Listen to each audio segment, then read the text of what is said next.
Hi guys, welcome back to the channel. I'm Office Bloke Aidan. I'm Gaynor. I'm Sophie. Today we've got why US signs look different than the rest of the world's. To be fair, I'm not even 100% I can identify all the ones in England. Probably not. Are these road signs? I'm guessing so. Because when I moved, when you'll know, won't you? Like the yeah. So when I started my driving lessons in the UK, Right. it was different than it is now. You had to do the whole thing. Like now, you have to do your theory test. Once you've passed your theory, you can then go in for your practical.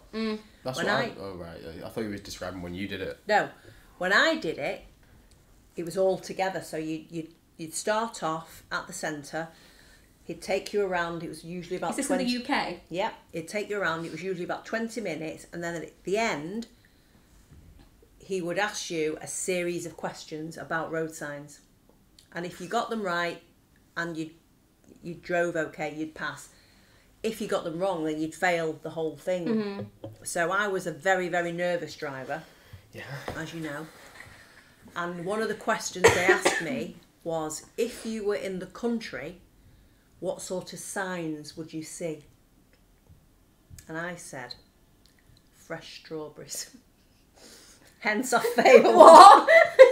Wait, hang on a minute. Did he mean like speed limits? I think he meant like sharp bend or cattle grids. Who knows all that? But yeah, my. But wait, hang on. Use We're not just strawberry gonna field. skip the fact that you said fresh strawberries. Why? Why did you say that? Well, because I'm thinking when I'm driving down the lanes in the countryside, what sort of signs do I see? And it would be fresh strawberries for sale. Potatoes, what, £1 a bag? Yeah. No. So that was when I failed first. Oh, there's a second time you failed. No, I failed 5 times. No, you didn't. Yeah. I passed on my 5th, but that was I would have imagined.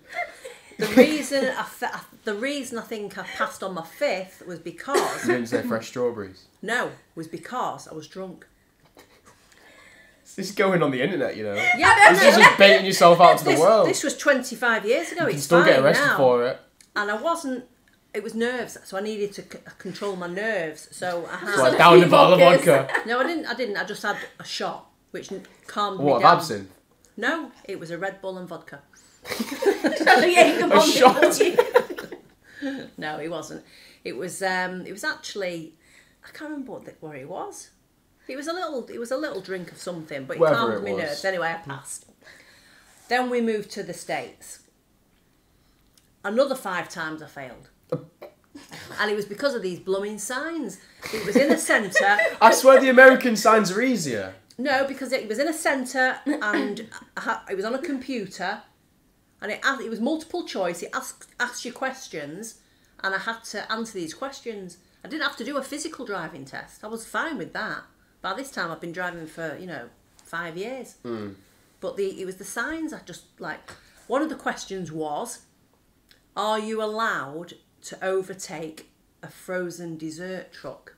And I'm like, what You have to the overtake hell? any truck, aren't you, surely? What the hell is a frozen dessert truck? I then realised it was an ice cream van. And no, you're not allowed because they put the thing out that says stop. Yeah, like watch. Is it like Watch for Children? Yeah. So But I just thought you could still go, but you just need to be careful. no, you have to stop behind until Until they've served all the kids and The ice cream. annoying music stopped. Yeah, and also the school bus. You're not allowed to overtake a school bus. But anyway. What, anywhere? No. I thought American signs were easier though because it actually says in writing on the sign. What you do, yeah, It what doesn't it is. say, there's no writing on any signs in England. No. No, there's not. You have to. Apart from maybe like a... We don't even have stop signs, do we? No, we do. We do. Well, Signs that say stop. It doesn't say stop, does it? Yeah, It's it just- It does. I came up to a stop sign literally 2 days ago Where? in Altrincham. Interesting. I thought it was just the. What's it sign like? No, the thing is, it says stop. On my test as well, he took us places where there was a stop sign, so I had to because I had to learn about it. See, that thing you say yours was 20 minutes driving. How long was is yours your practical, your driving test? Mine's about an hour, I'd say. Mine was about an hour, yeah. Really? Yeah? Oh, no, Yeah. it was only about 20 minutes. Stop Nah, it. mine was probably more like 40 minutes. Yeah, to be fair, I think I went the wrong way on mine. He said, I was on a roundabout, and he said, no, I actually didn't. I followed his instructions, but my driving instructor was in the back, and at the end he went, you know, you went the wrong way. There was was two like, people in your car? Well, because the first time, I didn't have my driving, you can have your driving instructor in with you. The first time, I didn't have him in with me, and she failed me for something that I don't think she should have failed me for. She was being really dramatic. Oh. And she went, and she literally, like, I was about to go, because the other cars in front of me went, it was like a, you know, where, like, traffic is oncoming, but they were all stopped at the lights. And the other cars in front of me went, so I was about to go. The cars hadn't yet set off, and she slammed the brakes down. I was like, stop! Like, so dramatic. And I was like, you would honestly think there was a car coming about 100 miles an hour towards us. They hadn't even, like, took off yet. And I was like, oh, she failed me for that. So then the next time I was like, right, I'm having my driving instructor in with me, just in case. You know, I don't think anything's fair.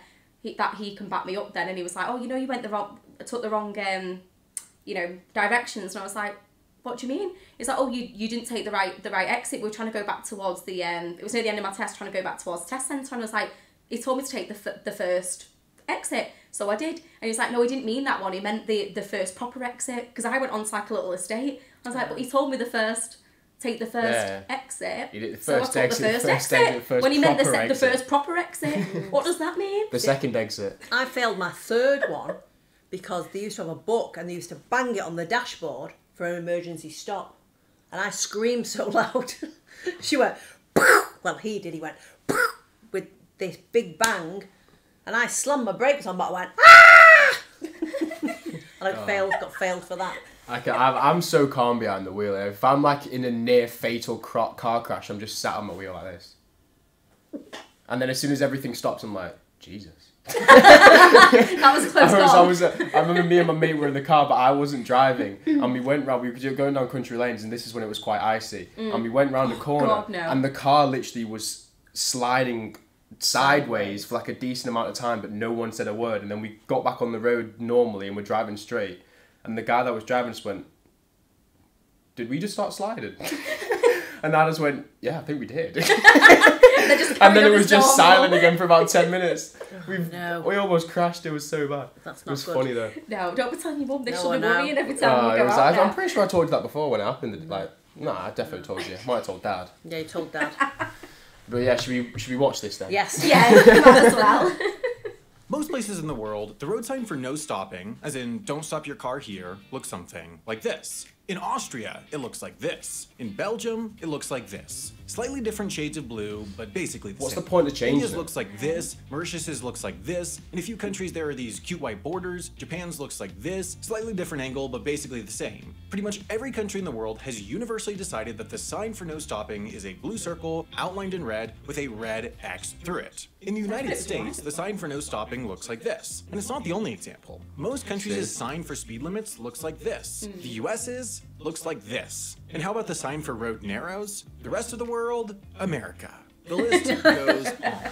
The question is, why? That's better In a though. technical sense, the car was invented in 1886 in Germany by a guy named Carl Benz. But in a patriotic sense, the car was invented in 1908 in Detroit, Michigan by a guy named Henry Ford. Henry Ford loved two things, yes. being anti-Semitic and producing cars at a scale and at cost that made them an actual viable means of transportation for people, as opposed to previous car models that were essentially just novelties.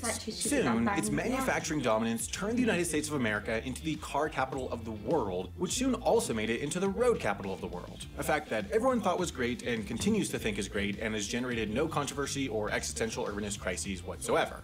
Early road signs, much like early roads, were somewhat eclectic and decentralized, often just created by and maintained by private automobile clubs. But in 1927, the American Association of State Highway Officials, or ASHU, published the compactly named Manual and Specifications for the Manufacture, Display, and Erection of U.S. Standard Road Markers and Signs, or Massmediamersum, which, as you might suspect, created specifications for the manufacture, display, and erection of U.S. Standard Road Markers and Signs. Then, in 1930, a different group, the National Conference on Street and Highway Safety, or NUCSHUS, published the more urban-focused Manual on Street Traffic Signs, Signals, and Markings, or MOSTSAM. Seeing as having two standardization standards wasn't a particularly standardized standard, in 1931, a joint committee was formed, which ultimately gave birth to a beautiful bouncing baby boy that we call the Manual on Uniform Traffic Control Devices, a modified version of which we still use today. The original 1935 McCood laid out such hits as the octagonal stop sign, although it was yellow at the time, one-way streets, railroad crossings, in addition to specifying stuff like fonts, post designs, and of course, everyone's favorite, minimum vehicular volumes warrant for fixed time signals. Now it's 1951, and what's that sound I hear? Oh man, it's the rest of the world, and guess what? They have cars now. What's that other sound I hear? Oh man, it's the newly formed and not yet notoriously ineffective United Nations, and they want to develop a worldwide standard for road signs so that people driving in foreign countries don't see a sign saying railroad crossing, not know what that means, and then get pancaked into oblivion by Thomas and friends. So the UN set up an experiment in a few countries and 5 US locations. Ohio State Route 104 near Columbus, US Route 250 and Virginia State Route 53 near Charlottesville, Minnesota State Highway 101 near Minneapolis, and some various other roads in New York, where they displayed road signs from a number of different countries to see which were most effective. And not surprisingly, it turned out that Americans, still riding the intoxicating high of World War II propaganda and American exceptionalism, did not take kindly to European-looking triangles telling them how to drive. Just take a look at this gem of an article from the Mansfield News Journal titled "Ohioans Tell Europe to Leave Its Signs," which includes such quotes as, "I just don't see why we have to take any advice from Europe about our highway signs," and "If I saw a Russian sign, I certainly wouldn't pay any attention to it." Nonetheless, the experiment continued, data was collected, and ultimately that data would later grow into the 1968 Vienna Convention on Road Signs and Signals, a C-tier Vienna Convention that created a universal road sign system, which has been joined by 69 countries and today governs the road sign scene in most of the world. It's the reason that all the no-stopping signs look the same. But adding to their long, illustrious history of spearheading international treaties that they then refused to sign, the United States refused to sign it. Why? Well, there are several reasons. First off, America's number one and nobody tells us what to do, least of all our own federal government. See, technically, legally, roads are under the purview of the states, not the federal government, and so the federal government signing a treaty telling them how to handle their roads is a bit legally murky. Although apparently not that murky, seeing as the 1966 Highway Safety Act was able to force all states into compliance with the MUTKID using a clever little constitutional workaround called extortion, threatening to pull 10% of their federal highway funding if states didn't comply. Second, at the time of the treaty, the US was starting to work on what would ultimately become the interstate highway system, which they felt would require a lot of breathless, fast-paced innovation in the rough and tumble world of road signage, and they didn't want to be bogged down by the strictures of a treaty. And third, given that the US had the most robust grooming history in the world, Americans were pretty attached to their existing signs, and they didn't much want them to change. This was proven in the 1970s when the MUTKID tried implementing the Vienna Convention's focus on image-based instead of America's more text-based signs, which turned out to be a terrible failure, with drivers so confused about what things like this meant that we felt we needed to add back in the text explaining that the thing in front of them was a drawbridge, not a sick ramp for kids. In 1978, the MUTKID quietly removed its language about preferring image-based signs. I should also mention that yes, there are a number of other countries that haven't joined the Vienna Convention, including China, Canada, Australia, and Ethiopia, so yes, not all other countries' signs look the same, so all the people with the comments already typed up about how this video is too US-centric and I'm a self-obsessed, egoist American road sign file, you know what? Actually, go for it. It increases common engagement. If you think back to a time when you really struggled to learn something, chances are you were reading a big block of text and hoping the concept it described just clicked. Meanwhile, if you think of a time when you learned something easily, it was almost certainly an instance of learning by doing. Learning concepts in practice is just the better way, which is why it's so crazy that many of the coolest, most interesting things to know are so often taught in such a challenging manner. Our sponsor, Brilliant, fixes that. They have courses on big STEM subjects like statistics, logic, astrophysics, machine learning, and more, and you can tell that they really focus on quality. They've taken their time to design each course for the average person. They start with fundamental intuitive principles and use interactive hands-on exercises to build knowledge up until suddenly you actually understand how neural networks work, for example. It's just a more productive, more satisfying, better way to learn, and having a better understanding of these subjects can help anyone, whether they're in school or working in any field. To get started, click the button on screen or head to brilliant.org/HAI, and the first 200 of you will get 20% off Brilliant's annual premium subscription.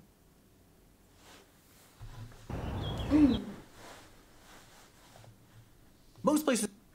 Was it just me, or did we not see any road signs there? No, I think they were just showing us road signs, and it just says, doesn't it, yeah. drawbridge or. I never actually realised when I lived there that it tells you on there. Mm-hmm. I do actually remember the red stop sign now. The stop sign's the same here, though. Yeah. The stop sign's not really different anywhere, I don't think. But I kind of prefer it to actually say what you need, what it is, because sometimes you're just looking at it and you're like, I roads. couldn't tell you what that sign means. Yeah. No, I know what you're saying. But I guess the reason they do it in probably a lot of other countries is, especially like Europe, we go to each other's countries. Yeah. Yes. So you know the road signs. You don't have to. If you can't read, English writing, it's a bit like maths, isn't it? It's universal. Yeah. Whereas in America, it's so vast that I know they get. Like you're not driving as much. Yeah. But they're normally not driving around for the most part. Yeah. Yeah. Yeah. I feel like I was gonna say, like, if you had like quite bad eyesight, you might not even be able to read the signs and make it out what it is. But you shouldn't be driving if you have bad eyesight like that. I kind of realised that. Not. Midway through my thought process, I thought, yeah, really. I've got glasses in my car that don't move from my car. They're just in the car for when I'm driving. The amount of time she starts driving and then goes, oh, I need my glasses, and then she's like trying to put her glasses on whilst holding the wheel at the same time. I'm like, trying not to go into the back of someone. I only realise when I think it's a bit foggy. It's like the middle of summer. Why is it so foggy outside? Yeah. That's with her glasses on as well. She's just not cleaned them. Yeah. Yeah, they're always covered in makeup. Fingerprints. Yeah, anyway, I hope you guys enjoyed the video. If you did, please hit that like and subscribe button and the bell. Yeah. For our notifications. Hit that bell. Ding ding. Hit the bell. And we'll catch you on the next one. Bye. Bye.